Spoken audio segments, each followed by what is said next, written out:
Welcome to Ballet Bites. Today, we're diving deep into the enduring legacy of Margot Fonteyn and how her technical and dramatic choices continue to set the gold standard in ballet. Absolutely.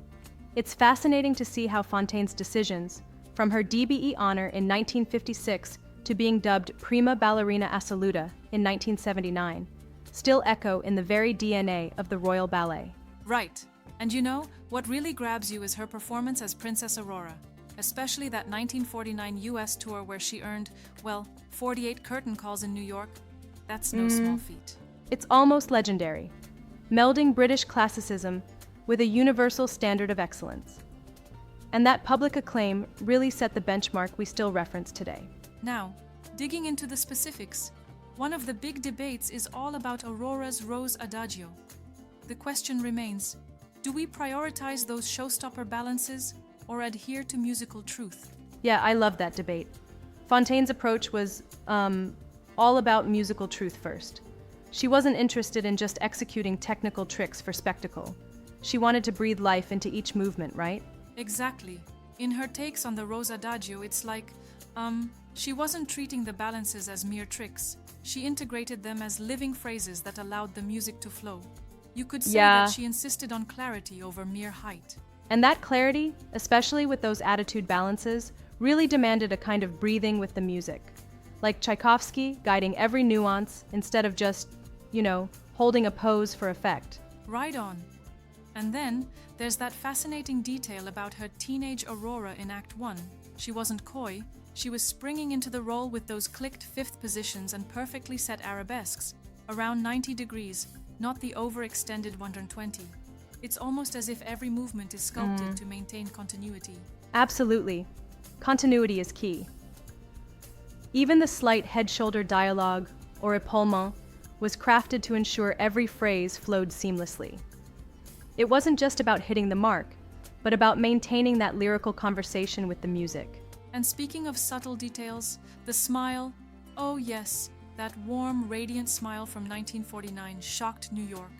It wasn't an overgrin, it was perfectly aligned with Aurora's evolving character across the acts. Right. The smile perfectly tracks the arc from fresh radiance in Act 1 to visionary calm in Act 2, then to that sovereign glow in Act 3. It's like a silent narrative on stage. Moving on, let's talk about Fontaine's influence on the Ashton style, especially in roles like Sylvia and Ondine. For sure.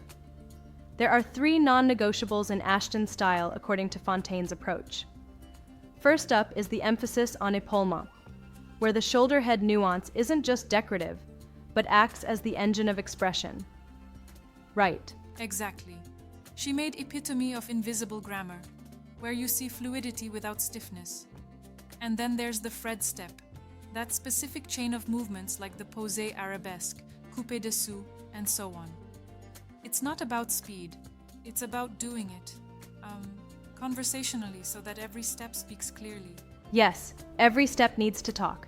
And then the blend of mime into the dance, especially in Ondine, where every gesture is woven into the movement, not just slapped on as an aside. Absolutely. Ashton choreographed a language where mime and dance merge, and Fontaine's execution of that became a definitive guideline.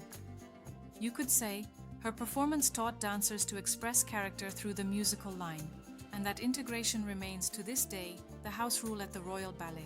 But, I do wonder, isn't there a risk of over-formalizing it? I mean, sometimes too much emphasis on technique might squash personal artistry. That's a fair challenge.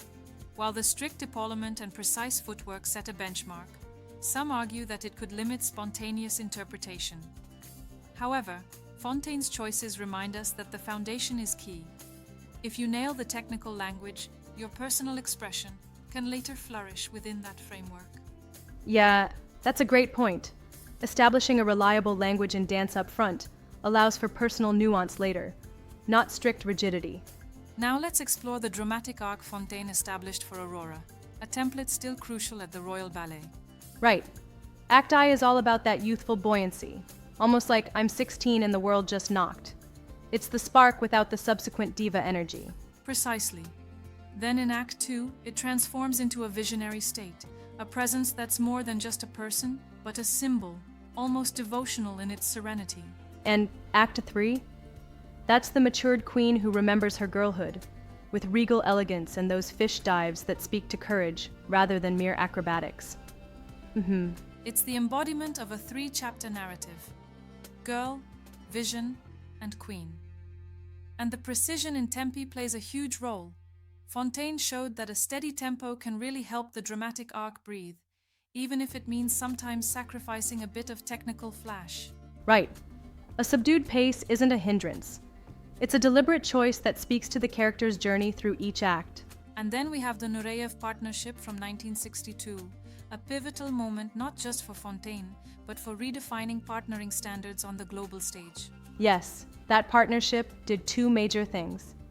It ignited a dramatic flame beneath classical form. Basically, Nureyev brought heat, while Fontaine maintained her cool composure, creating that perfect tension. Exactly. And it wasn't just about drama, it was about ambition in partnering. Fontaine's technique allowed her partner to reach new heights, literally, all while keeping her silhouette elegantly protected. That balance is still chased by modern RB partners. It's amazing how those years still guide today's standards. The idea is to add ambition without compromising safety and style. Speaking of modern standards, the Royal Ballet's recent revivals like The Sleeping Beauty in January 2023 and the Ashton celebrated last June really echo Fontaine's legacy. Critics described it as classical ballet in its purest form, underscoring that the benchmark is about integrity and stylistic purity rather than just difficulty. There's this layered simplicity to it. You know, less is often more, a philosophy that Fontaine lived out on stage. So, if we were to boil down what the Fontaine standard is for today's dancers and coaches, we'd list a few core points. First, musical balances. Attitude balances that breathe rather than freeze. It's about letting the Tchaikovsky guide the movement instead of forcing a stunt. Next, there's that indispensable head-shoulder dialogue. Épaulement isn't just a decorative gesture. It's the language of ballet that communicates nuance and clarity. Then, articulate feet. Each step must converse with the music, ensuring clarity and preventing any chaotic stomping.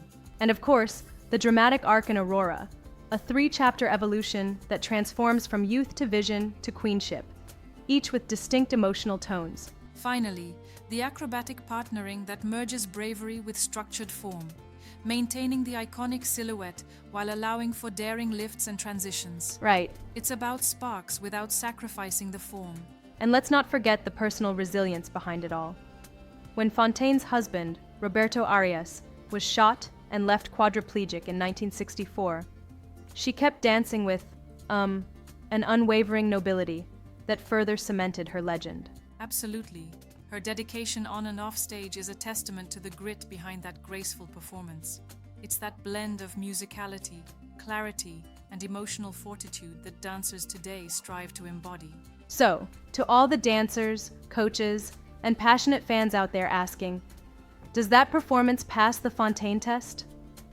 Remember, it's about breathing life into the music, engaging in a dialogue with every step, and never losing that intrinsic clarity. Exactly. Think of it as dancing in Dame Margot's house. If you can hear the music in every balance and see the story in every movement, then you're right on track. And if anyone has a favorite moment, a performance that took your breath away, drop a comment and share how you felt it measured up to these timeless standards. Thanks for joining us on this dive into Fontaine's benchmark. Keep those discussions alive and, as always, let your passion for ballet shine through every movement. Until next time, keep dancing, keep dreaming, and keep celebrating the art that binds us all.